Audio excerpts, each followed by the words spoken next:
Los gigantes en la Biblia. Más como en los días de Noé, así será la venida del Hijo del Hombre. Estarán casándose y dándose en casamiento. Mateo 24, 37,38. Casarse es una ordenanza bíblica, así lo estableció Dios, Él mismo casó a la primera pareja, pero en este texto de Mateo el casamiento aparece como una señal nociva que anuncia la segunda venida de Cristo. Cuando llegamos al capítulo 6 de Génesis, las cosas que narra no comenzaron ahí, ese comportamiento social tenía muchos años. Dice que la tierra estaba llena de violencia. Esto se debió a la alteración genética que dio origen a los gigantes. Algo así, como lo vemos en las películas de hoy, las guerras entre los seres humanos con una nueva raza híbrida. Esa raza que surgió eran gigantes con un promedio al menos de 4 metros. Deuteronomio 3:11. Este texto es una referencia de Moisés. Pero si decimos que los gigantes antediluvianos median más de 4 metros, es muy probable que acertemos. Esta raza de gigantes provocó una gran violencia porque Génesis 6 dice que se convirtieron en los conquistadores de esos tiempos. La pregunta es de dónde vino o por qué se dio esa alteración genética. Bueno, el texto es claro, dice que esos gigantes nacieron por la relación matrimonial entre los hijos de Dios con las hijas de los hombres. Otra pregunta es, ¿a cuáles hijos de Dios se refiere? ¿Quiénes eran los hijos de Dios? Existía solo uno y se llamaba Noé. Sus hijos Sem, Cam y Jafet no calificaban como hijos de Dios, ellos se salvaron por la justicia de su padre Noé. Y no creo que Noé haya embarazado a tantas mujeres, tampoco creo que la estatura de Noé fuera de 6 metros.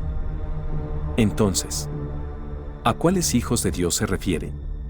¿De dónde salió esa raza de gigantes? ¿Qué alteró esa genética de los nuevos habitantes? ¿Quiénes son esos hijos de Dios? ¿De dónde aparecieron? Ese término de hijos de Dios no era un referente para las personas. Esos hijos de Dios que menciona Génesis 6 es un término que solo se utilizaba para referirse a los ángeles. El libro de Job es el más antiguo.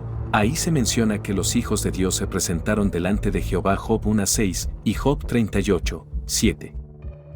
Este término de hijo se utilizaba para referirse a los ángeles y no a los hombres.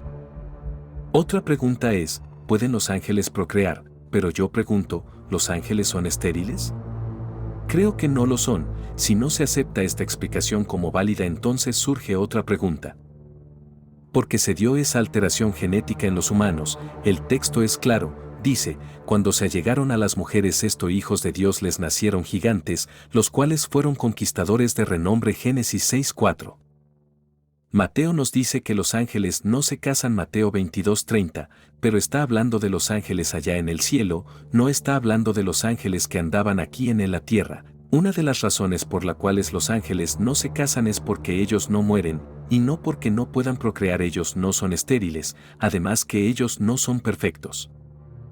Satán fue un sello de perfección, y provocó una rebelión, un pecado mucho mayor que el pecado de fornicación. El pecado de Satanás y sus ángeles allá en el cielo fue mucho mayor que el pecado de los ángeles con las mujeres aquí en la tierra. Estos ángeles están en prisiones de obscuridad. Son de los ángeles que la iglesia juzgará. 1 Corintios 6:3 se refiere a este grupo de ángeles que cometieron estas faltas morales. Pedro también habló de este grupo de ángeles. 2 Pedro 2:4,9 aquí dice que estos ángeles fueron contemporáneos en los tiempos de Noé. En ese contexto Pedro ubica el descuido de esos ángeles. Y más adelante habla del pecado de Sodoma y Gomorra, y en este mismo tema relaciona a estos ángeles enamorados. Los de Sodoma y Gomorra cambiaron el uso natural de las relaciones sexuales hombres con hombres, una relación contra naturaleza, y estos ángeles actuaron en contra de su naturaleza divina porque que no guardaron su habitación celestial, es decir, su propia morada que significa su santidad. Esa fue su falta. Esos no salen, están en el infierno en prisiones de obscuridad. Job 15:15 nos dice que ni aun los cielos son limpios delante de él, y en sus ángeles no confía. A estos ángeles la iglesia los juzgará porque tomaron carne. Estos son los que dieron origen a los gigantes. Estos gigantes conquistadores trastornaron el mundo antiguo, la tierra se llenó de violencia y el Señor mandó el diluvio para pararlos. Eran un tipo de transformes antiguos. A los ángeles el Señor los encierra en calabozos de obscuridad, y a esta raza híbrida de gigantes los sepulta bajo las aguas violentas del diluvio. El punto es que en esta generación que vivimos hay un mover de Dios, pero a la vez hay una atracción e influencia del mundo en los altares. Las redes sociales están devastando la vida espiritual de muchas congregaciones. Los hijos de Dios del presente no están resistiendo la belleza de las mujeres con filtro de las redes sociales. Pero esto está profetizado, como una señal, de que Cristo ya viene por segunda vez. Porque dice Mateo que estaremos viviendo una vida similar que en los tiempos de Noé. El Señor nos ayude. Escrito por el pastor Martín Navarrete.